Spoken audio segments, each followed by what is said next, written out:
Dua Taret Amasung Madugi Kanabasing.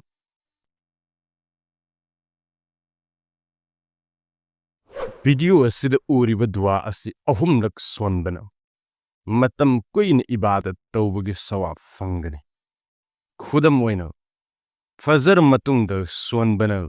Israq Fawu Swanbagi Sawa Pangani.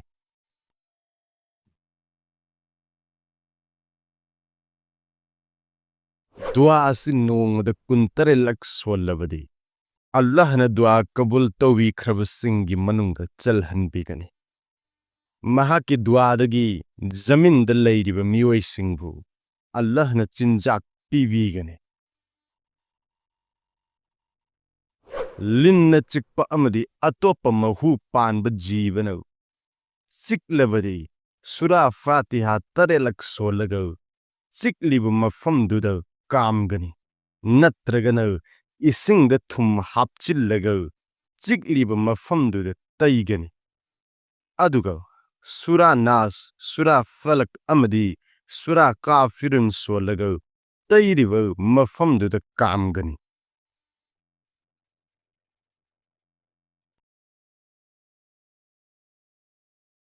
Karigumba Angang Narbadi, Duasi Iraga Sibibu, Natrago, Solaga Kamba.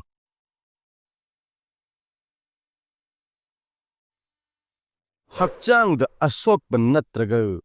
Apaambada Yaori Kudombi the tin kara tairago. Leibak the Tamgani Aduga. Hangat laga dua si solago. Kut the kamgani. Aduga asokba amadi apaambada do taigani.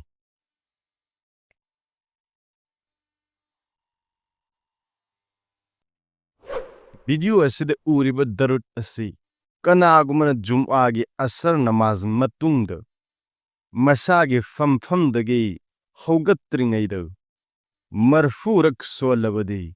Allah na Mahaki Chahi Marfu Ibadat Tawbagi Sawap Ibigani.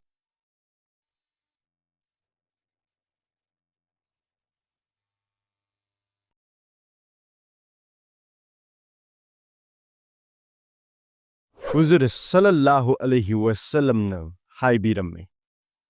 Kanagumbana.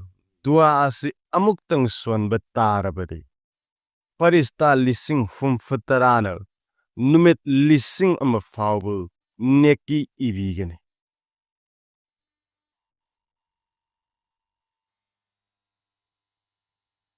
Aik Numidangi Yamna Maru Oiba Amal Taret Amasung Madugi Kanabasing. Kanagumbana Dua Asi Ayuk Solavadi. Numidang Faubo. Karigma Posak Amatana, Mahangon the Awaba people Namloy. Adugo, Numidang Solagano, Ayuk Pauper. Duasi Ahumlak Solava Matundo, Duasi Songani. Aduga Numidang Dano. Haijariba Mataki Ahumlak Sonba Dua Asi Ahumlak Solago. Matangi Duasi Amukak Songani.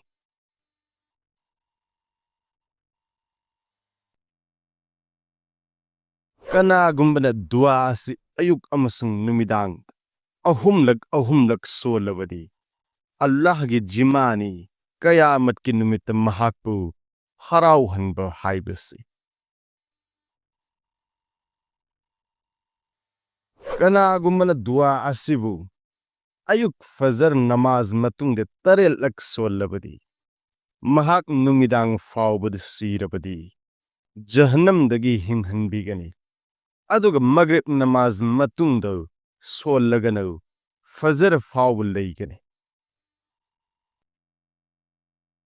Kanagumana Ayuk Numidang de Dua Asi Tarelak Solabadi. Allah na dunya amasung akhirat ki awabad ki kan bigani.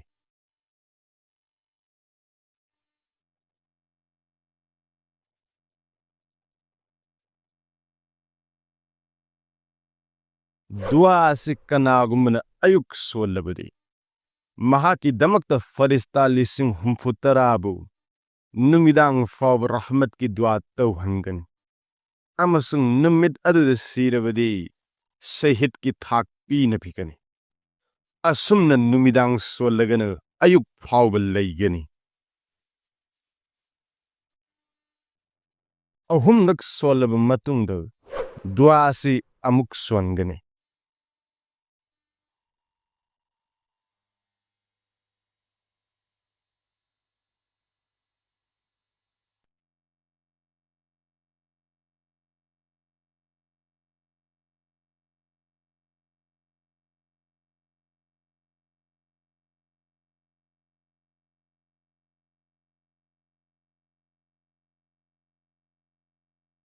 Awaba amadi London koknaba dua asi ayuk numidang swangani.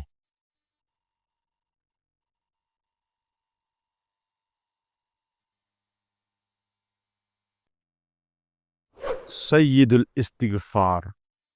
Masigi istighfar asi kanagumana ayuk numidang amuk swan betarabadi. Karigumba numitu da mahak sire adu oirabadi. Allah na mahakpu jannata changhanbigani.